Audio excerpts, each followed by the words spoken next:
असांखे सुहाना विसारे न छॾिजो ॾेई प्यार दिल मां ॾेई प्यार दिल मां धिकारे न छॾिजो असांखे सुहाना विसारे न छॾिजो।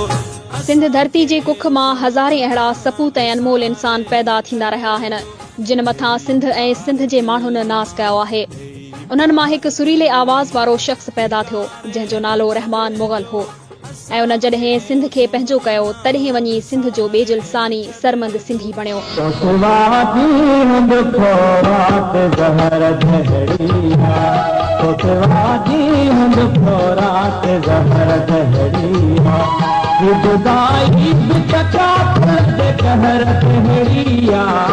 सरमद सिंधी उन्हनि शाइरनि जी शाइरी गाई जिन शाइरनि वटि सचो इश्क हो, जिंदगी जो को सबक हो, पैगाम हो, नज़रियो हो।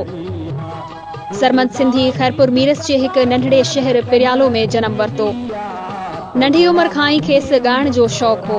संदसि आवाज़ में तमामु घणी कशिश हुई।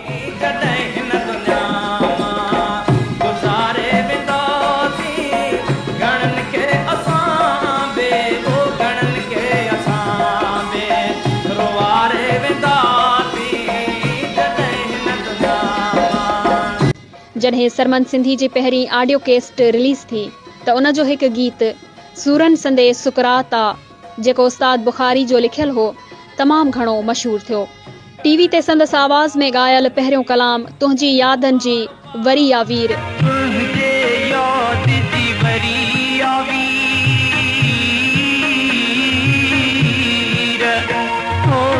लगी रही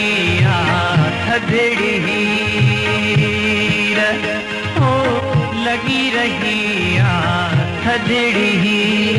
उन खां पोइ सरमंद बेशुमार अवामी गीत गज़ल वायूं ऐं सूफ़ियनि जो कलाम गाए स्टेज रेडियो टेलीविज़न ऐं ऑडियो वीडियो कैसेटनि ज़रिए ॻाए पढ़ियल लिखियल तबिके खां वेंदे हिकु हारी पोहियत ताईं मञता माणी ऐं हमेशह धरती ते थींदड़ ॾाढ ज़ुल्म ऐं जबर जे ख़िलाफ़ पंहिंजे इनकलाबी आवाज़ जे वसीले जंग कई। आमतौर सरमद सिंधी ॿोली में ॻाईंदो हो पर संदसि सिराइकी गीत बि ॾाढा मक़बूल थिया। सरमद जी उहा ख़ासियत हुई जो हुन लतीफ़ खां अयाज़ ऐं अयाज़ खां बुखारी ऐं वरी मुश्ताक फुल या नजमा नूर फुल पोटे जहिड़नि शाइरनि खे ॻाए दाद हासिल कयो।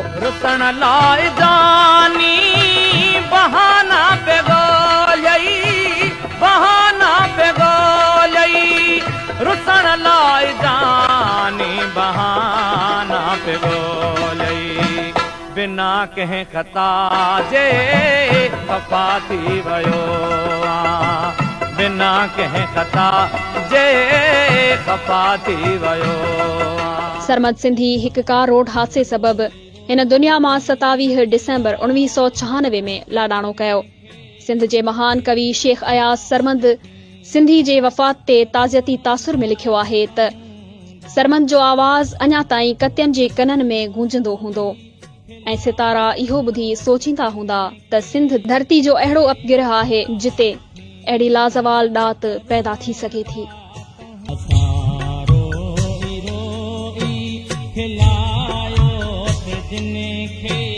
अकेला